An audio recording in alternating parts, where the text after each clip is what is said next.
Hi, everyone. I am Kelly, and this is Vote Her In. Vote Her In is a collaboration between Two Broads Talking Politics and Rebecca Sive. Rebecca is the author of Vote Her In, Your Guide to Electing Our First Woman President. And I'm going to turn it over now to Rebecca, who will introduce our guest tonight. Hi, Rebecca. Hi, Kelly. And we're all once again in the stormy Midwest, but thrilled to be here once again with a very special guest. And I want to just preface my introduction of her by saying I'm particularly thrilled that Anne is with us because when I decided to write Vote Her In, it was in part because of that awful evening we all had in 2016, right? And it was, what can we do? How can we work to a better place? How can we all come together? And then a couple years later, it's exactly why I went to Kelly and I said, let's try to do this podcast and really sort of explore the issues related to women gaining power and particularly executive political power. And so our guest this evening is right at the very center of this. Her name is Anne Caprara, and she is the Chief of Staff for Illinois Governor J.B. Pritzker.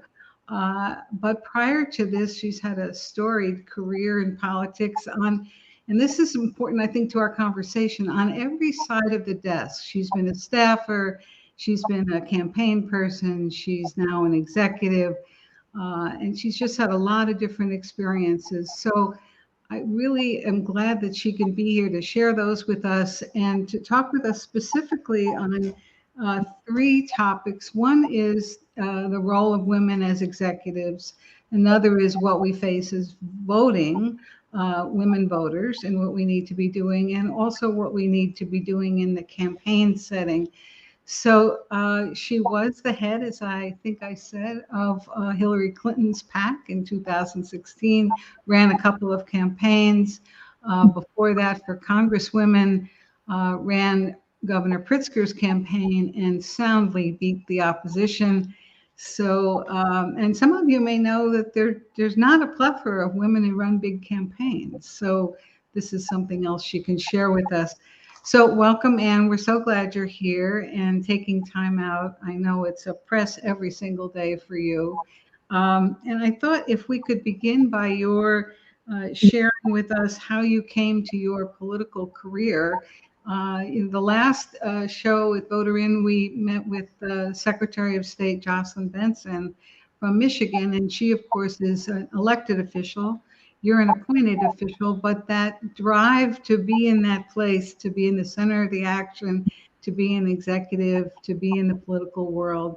If you can, share with us how you got to that place and how you renewed yourself, if that's the word, after the 2016 campaign and moved here to Illinois. So welcome.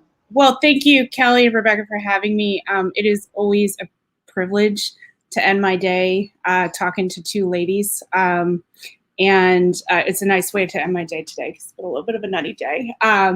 So I will say, kind of an unusual story because I think a lot of people go through a period in time in their life where they're trying to figure out what they want to do and where they want to go and what career they want to have and what major they want to take in college or whatever else. And I knew from the time I was in the 8th grade that politics was what I wanted to do. And I've told this story once or twice before, but it is just emblematic of really kind of where I come from and what's driven me for years. But I went to all Catholic schools until I was in college. And in 8th grade, I had this teacher, Sister Mary Deborah. I'll never forget her. She decided we were going to hold a mock presidential election. And it was 1992, 93. So, it was Bill Clinton, Bush, and Ross Perot. And I remember her getting up in front of the class and saying, we're going to do this. And, unfortunately for the women, it's all men. So I'm going to pick 3 guys to be the debaters. And of course, my hand went up immediately. And I can remember the face that Sister Deborah made when she saw, because I think she was probably like, oh God, this one again, and I was just like, well, this is not fair. What about the girls? We want to be able to debate. And she thought about it for a minute and she said, you know what? I'll let the wives debate with their husbands on stage. And I was just like, okay, we'll do that. And everyone who knows me now thinks this story ends with me playing Hillary Clinton, and it actually doesn't. I played Barbara Bush. I came from a Republican family. They were all Republicans at the time. That's what I was hearing at the dinner table. And I spent the hour that we did that mock debate. Barbara Bush, presented George Bush's tax policy, spoke about his international experience. I mean, poor Patrick Scanlon, who was playing George Bush, got not a word at edgewise the entire time. And I remember coming out of that thinking, this is awesome. Like, I want to do this. Whatever this is, this is where I need to go, and this is where I want to do. And I got really lucky. I went to an all-girls Catholic high school that was very progressive, actually. Thinking about it now, I had an AP history teacher, a nun, who had a PhD, went to Black Panther rallies, and was a big feminist. And she really taught us, the real history of the country. And it really just continued to kind of ignite the fire I had. I ended up at American University for college, and coming out of school, I really understood that I wanted to go into politics and I wanted to go into campaigns. And I ended up at Emily's List, which I'm sure most of your folks are probably familiar with, but is the largest Democratic organization that helps elect pro-choice women around the country. And it was an incredible experience because really what I ended up doing, they were sending me onto campaigns in all different parts of the country to work directly with candidates. And I went to Oklahoma, I went to Florida, I went back to Pennsylvania, I was in Hawaii for a little bit of time, I went out to Nevada. So they really put me into all different places in the country, and I got to see how campaigns work really from the bottom up. And I'm the oldest of 5 kids. I've always been the person that's like, whatever we're doing, I would like to be the person running it. And I had a brief period of time where I thought I would run for elected office. And after about 5 years doing campaigns, I was like, I never want to be the name on the ballot. I always want to be the person who's helping to make the campaign run or helping to make government run. And I kind of worked my way up over the years. I managed congressional campaigns. I was the chief of staff for 2 different women in Congress, one from Colorado, one from Ohio. I worked at the Democratic Senatorial Campaign Committee. I spent the first month of Elizabeth Warren's campaign for Senate in her kitchen, helping her do political calls while she made tea for me, and we talked about what it might be like to be a U.S. Senator. I helped Chris Murphy get elected in Connecticut. And in 2014, I was at the DSCC when we held the Senate in 2012, and then I was there in 2014 when we lost it. And so I always tell people who are getting into politics, there's nothing better in the world than winning an election, and there's nothing worse than losing one. So I've seen kind of both sides of the coin and how crazy and difficult it can get. And in 2016, I decided I really had to go work to try to get the first woman elected president. And I think back to that kid in 8th grade, I used to have posters on my wall that I had bought on school field trips and stuff that said things like 50-50 representation in Congress by 2010. And, who will be the first woman president? I mean, I did not have New Kids on the Block on the wall. I had these political posters up. And so when I had the chance came to go run Hillary's SuperPAC at the time, Priorities USA, I really did jump at it because I thought this is the culmination of everything I've worked for. I'm coming full circle finally to the job I'm supposed to have and the work I'm supposed to do. And so I spent, a year and a half with all of my colleagues there, just busting ass every day trying to get Hillary Clinton into the White House. And I was in the Javits Center on that night. I feel like, Rebecca, as you said, everybody kind of has a story about what that night was like. And I remember sitting there, and I was across from Guy Cecil, who was the chairman of Priorities at the time. And he tells the story a lot. We were watching the numbers. We're watching that terrible New York Times needle go back and forth. And he looked at me and he said, I think she's going to lose. And he's like, I think we got to get out of here. And I looked at him, I said, Guy, if we leave and I miss the first woman president accepting, I will never forgive you. And he was like, all right, we'll give it 20 minutes. And it was bad enough that like 20 minutes later, we were like, okay, we got to get out of here. And honestly, it was the first time in my career, you know, I always, when I've lost in the past, I needed about a month to kind of get my head straight. And it's one of the things I do appreciate about political careers, that you kind of have to go with the tide. You've got to roll with the punches. And this time I just felt gutted. I mean, I felt like everything I had worked for, I didn't know the country I was in. I didn't understand what had happened. It was really hard to take a step back and analyze it in any way, shape, or form. So I did what any rational human would do, and I went surfing in Costa Rica for about a month and a half. And it was, I love to surf. I can tell you all about surfing. I'm a big believer in surfing. I think it's great for women and all sorts of other people to get involved in aquatic activities. But I went and I busted my shoulder up pretty badly. I tore the labrum in my shoulder all the way down. And I ended up having to fly back to the US to get it fixed. And I got a call the morning before I was going into surgery from JB Pritzker's office saying he's thinking about running for governor. He'd like to interview you to be campaign manager. And I was still so much in this place that I was like, I don't even know if I want to do that. Like, that sounds crazy. Governor of Illinois, who wants to do that? Like, you know, and I said, let me get through the surgery and I'll call you back. And I did. I got through the surgery.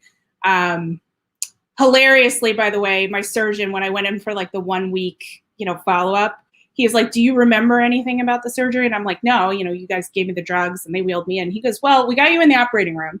And you sat up straight and looked around and said, is there anybody here who voted for Donald Trump?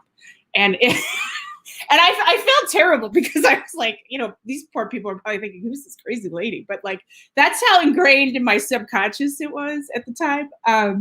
So I ended up like, I got the week thing done and they put me in a huge sling and I was uncomfortable and couldn't really do my hair or my makeup or anything else. But I called JB's office back and I said, look, I'll come out and interview, because I'm generally of the opinion that you should keep all doors open until you decide to close one.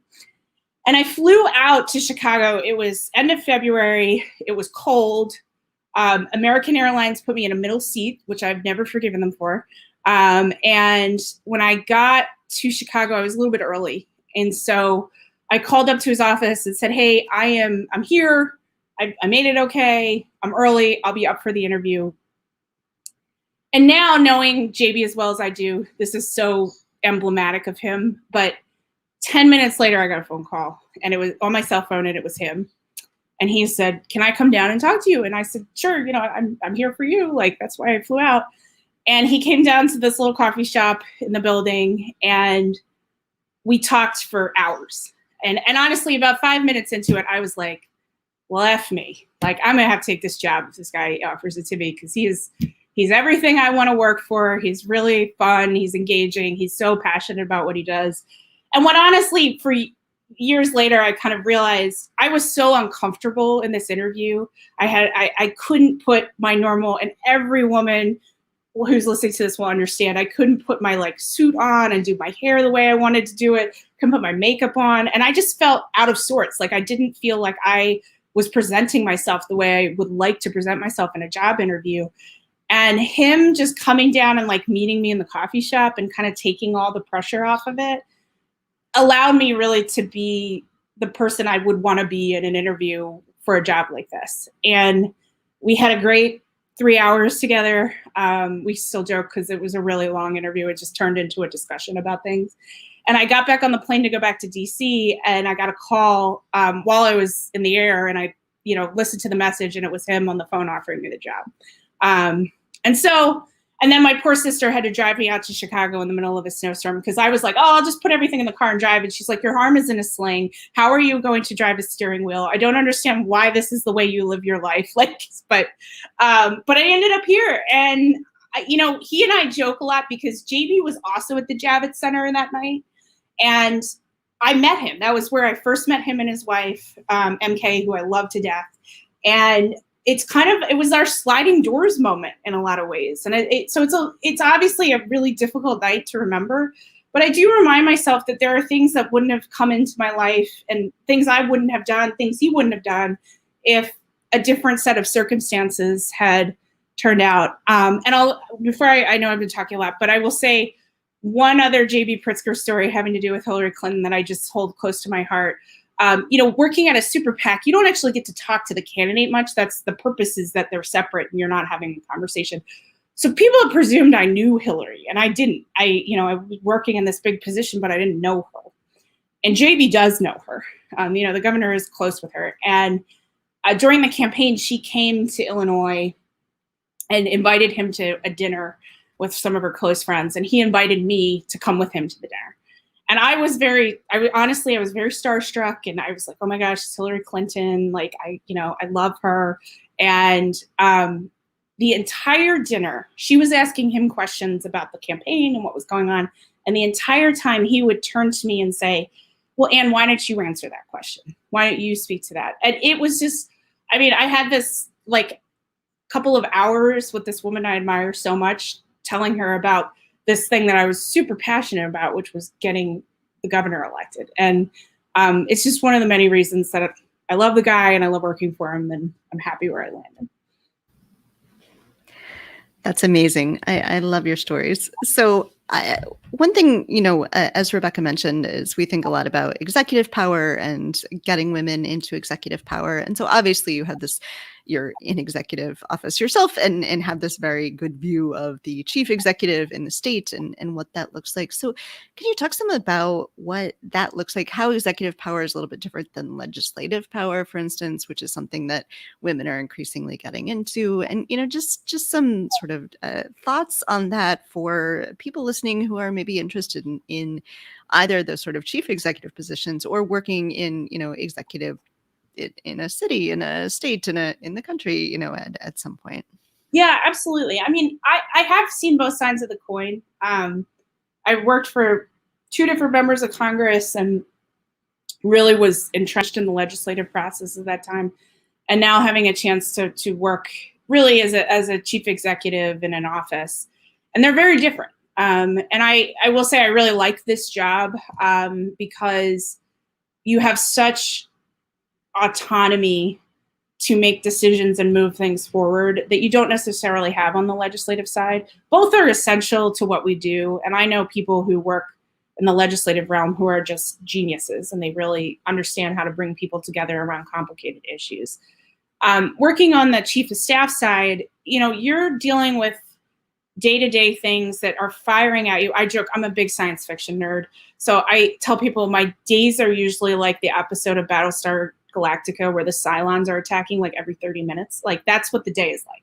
And, you're pivoting from, there's a bear loose in a state park to how am I dealing with the COVID regulations that need to go in place for schools or businesses or whatever else.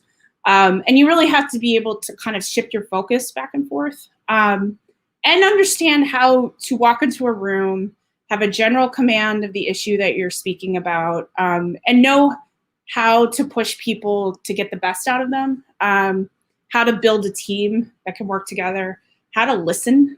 I think a lot of people don't understand that when they're in jobs like this.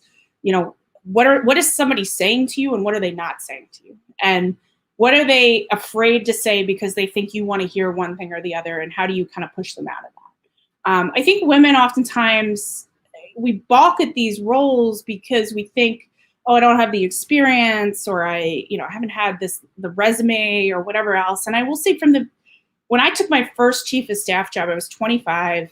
I knew I wanted that job. And I went to the woman who had just gotten elected to Congress, and I'd worked on her campaign, and I told her, I want this job and I think I'll be good at it. And I think about that kid now, 17 years later, and I'm like, oh my God, like how audacious you were to just walk up to somebody and be like, I want this job. But it is a mindset that I think you have to bring to roles like this, because people aren't just going to hand them out. You really have to want them, and you have to pursue them. And that doesn't mean running over everybody in your path. That just means being very clear-eyed and focused about where you want to go and why. And part of once you get there, obviously, is figuring out and helping the staff figure out on behalf of your, in your case, your governor, what kinds of policies and legislative issues you want to prioritize. I think, we'd like to know how you have figured that out generally in the course of being in this role, and specifically address the issues that are most important to women and girls in the state. Sure. Well, I think one of the biggest things you have to learn is how to make decisions. And when I say that, I do not mean how to be an expert on everything. I joke to people all the time that I know a little bit about a lot. Like I can speak to about this level of most things, except stuff that I've really dived in on. And learning how to make decisions in an efficient manner, not dwelling too long on any one thing, giving the appropriate amount of time to something that needs more time, distilling a lot of information, putting a lot of people around a table and trying to get them to come to a conclusion that makes sense. That's a muscle that you can build memory in. And over the years, you really have to practice making decisions. My friends and my family think it's hilarious because when they see me in my private life, I dawdle over no decision. If we have two places to pick to go to eat, I'm going to pick one and I'm going to walk in that direction. If there's a dress I like and it's in the size of the cost that I want to spend, I'm going to buy it. Like if we're trying to figure out a place to go on a vacation, like within an hour, I've got it figured out where I want to go. And a lot of that is just because in my day-to-day job, I have to make decisions so quickly, and you start to prioritize what's important, what do I need to spend time on, and what is just completely insignificant. And you need to make a decision and move on so that you can get to the next thing. So that's one of the most important things. I will also say, it's a cliche to say this, but I mean it, it's a superpower. I talk to women about this all the time. Learning how to be super comfortable in uncomfortable situations is absolutely key. I love to negotiate for a car because, number one, because I walk in and men think I'm going to, just be like, oh, tell me how much that car should cost. But two, if you really can sit in the moment and say, this is the number I'm putting on the table, and if not, I'm going to walk out, and not get in your own head about that, man, it really is like a superpower. It's like people don't know how to deal with uncomfortable situations, so they fill the time, the space. They try to meet you more than halfway. And it's just a skill as you're negotiating and you're dealing with these things that you really have to think about, and understand that, sometimes you are the person in the room that really needs to initiate that needs to be comfortable with being uncomfortable, because that conversation needs to be had. And when it comes to things that, have to do with women, I laugh. Our office is, I think last I saw it was like 62% of our staff are female. I told, JB, I swear he loves all the people who work for him, but he loves having women around him, and he listens to us. And I think if you're a woman who's worked in any sort of professional environment, that feeling when you walk in a room and you're saying something and people are humoring you. And I never, from the first time I met the governor to the last conversation I had with him today, he always is listening, and he's taking in what you were saying, and he's giving it the appropriate amount of judgment and, attention. And I can think of a few times during the last few years where that has touched on issues that really matter to women specifically. One of the best is when the first few months we were in office, we were looking at the healthcare plan for state employees. And we were just talking through the details, and we got to paternity leave. And before the poor guy could even open his mouth to voice an opinion about what that should look like, all of the women in the room, starting with me, were like, the state's paternity leave is terrible, and we need to change it, and we need to get it to this number of weeks, and we need to make sure that, husbands and wives can serve at the same time, can decide to take it one after the other, give people, and we were all like so hyped up. And he was like, hey, I'm with you. Like, don't worry, I'm not going to fight you on this. So, but that's the key of having women in the room. Sometimes it's just pointing to something and saying, hey, this is really bad and it needs to change, and here's why. I'm really lucky that I work for somebody who I don't really need to explain anything to him. But I've certainly been in the room with male candidates and others who, I remember one back in 2012 when the Republicans had decided to make birth control a big issue that year, if you guys all remember.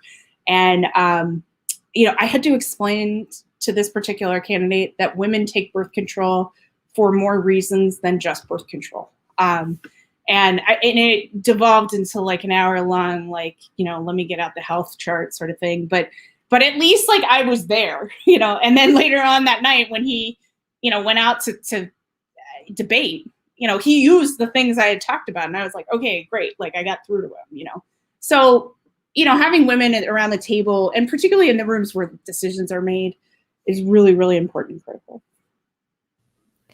So Rebecca mentioned at the top, we want to talk a little bit about voting rights and voting access. So we just recently had the 101st anniversary of the 19th Amendment, and some women at least, getting the right to vote. Mm-hmm. But of course, there are attacks all over the country on access to voting rights. So I just wondered if you could talk a little bit about sort of the priorities we should have as activists for ensuring both, in Illinois, that we continue to have the wonderful access to voting rights that we do, but all over the country as well. What should we be thinking about and doing right now? I think most importantly is realize that a lot of the action is in state legislatures. I think we spend a lot of time focused on what is Congress doing, what is the president doing. We absolutely should be looking at those things. But a lot of the worst laws that get passed are getting passed by state legislatures. And luckily here in Illinois, we have an amazing group of progressive Democrats that have done everything they can to open up the ballot to everyone they can. But there are other places, certainly Georgia and Texas being two huge examples, where, it may be just a few legislators that are making the difference in whether a really bad bill is getting passed or not. The second thing I would say is we got to get loud in those places. One of the things that the right is very good at is they stir up a lot of people to show up, and they've got their signs and they march and they protest, and the media covers that. And so, I always, when I'm talking to activists and others, I just say, remember, like your voice has to be out there, and you have to show up, and you have to be saying, particularly to a state legislator who may be really just paying attention to how many emails am I getting on this topic, or, who's coming in my office to talk to me about it. Don't forgo the importance of that because you've got stars in your eyes about Washington, D.C. and what's going on there. Those local races are really important. And most importantly, be willing to run for office, like be willing to go out there and either work for a candidate that you really care about, or be willing to go put your name on the ballot so that you're another, roadblock to bad legislation getting passed. And I think that's what's most critical when we talk about voting access and voting rights, to really focus on the local level, even to the county clerk level. What is your clerk doing to set up voting boxes and, checking signatures or whatever they do, whatever the specific rules are for your area, making sure you're really cognizant of that and be ready to fight when you think, there's a situation where you need to fight. You talked about one idea is to run for office and boot the bad guys out, which of course everyone here is greatly in favor of. I wonder if we could just close here with your wisdom on particularly what you think women who are considering running should initially focus on in this climate. I mean, I think that you're having had so many different experiences in so many different places. I wonder if you can sort of take all of that and say to someone, well, gee whiz, but besides educating yourself about what the issues are going to be and what the office is about, what you should initially focus on. Well, I'd start by saying that no issue is too small. I love to tell this story. My grandmother, she was an Italian Catholic grandmother. She used to focus a lot on whether I was going to be married or not. But I remember I was watching the 2004 presidential debates with her, and she was a Republican, and I could not for the life of me find out why. And so I finally asked her, I was like, what motivated you to vote GOP? And she goes, well, in the 1950s, I used to volunteer at the polls as an election judge. And the Democrats and the Republicans used to switch off bringing coffee and donuts for the volunteers every year. And one year the Democrats forgot and I never did. And so if I could find that local precinctman, by the way, there's just all the years of agony he created for me. But, look, she was an Italian grandmother. She cared a lot about food. And I always tell that story to people because I'm like, look, your entry point into running for office could be anything. It could be you don't like the way your local school is run. It could be that, the stop sign at the end of your road didn't get fixed in the timely fashion that you would like it to be. And don't ever presume, and women are terrible with this, don't ever presume that something you care about is not something that other people care about. Because usually it is. Usually you have your pulse on what's happening in your community that's really sending people over the edge. And so make sure you're taking, that experience, whatever it is that's driving you, no matter how big or small it is, and help form the basis of your campaign that way. Talk about those small local issues. Talk about those individual things that really get people going. And remember that people will remember for a long time if you addressed an issue that they really cared about, no matter how insignificant you might think it is. And that can form the basis of, an incredible political career. And, I see it all the time where the people that are really successful in politics, they will have folks come up to them and say, 20 years ago when I called your office about XYZ, you handled that for me, or you cared about that issue and you took it up for me. And I just think you can find so many examples of that. And I think women really, we delegitimize our own experience a lot. And we think, oh, what we went through, that doesn't matter. I need to go out and I need to talk about, some big foreign policy or whatever else. But no, I mean, it really might be as simple as something that affects somebody at a very local level. And if you throw that overboard, you're not really being true to yourself, and you may be throwing overboard a really great advantage to the story that you're telling to voters, and they're going to care about that. So I always tell that story about my grandmother because I try to emphasize to people that politics is just so personal. And what is going to motivate somebody to vote a certain way or to support a certain candidate, you just really never know. And so there's no reason not to go out and really bring the personal to public life, because I think people respect that. And I think they want to hear it. And I think they especially want to hear it from female candidates. And what a good message for us to close on. But Anne, I want to make sure you decide to come back again, because absolutely, I talking to women about politics anytime. Yeah, well, it's certainly our favorite subject right here. So I want to thank you. And as we say goodbye, if there's any sort of final, like a website or something you want to send people to think about this further, or just say, go ahead on, please do that, and we'll say goodnight. I think there are so many great resources for women who want to run now. Certainly the Emily's List website is a great place to start. Run for Something. There's so many indivisible groups out there now that do incredible work at the local level. Even your local, Democratic Party. These could be really incredible resources. And certainly if you're here in Illinois and want to talk to me or anybody else, I'm available, and I have conversations all the time with particularly young women who want to get involved in politics. Yes. And here we will go and march forward, hopefully not into the rain. Thanks again, and we'll see you again soon.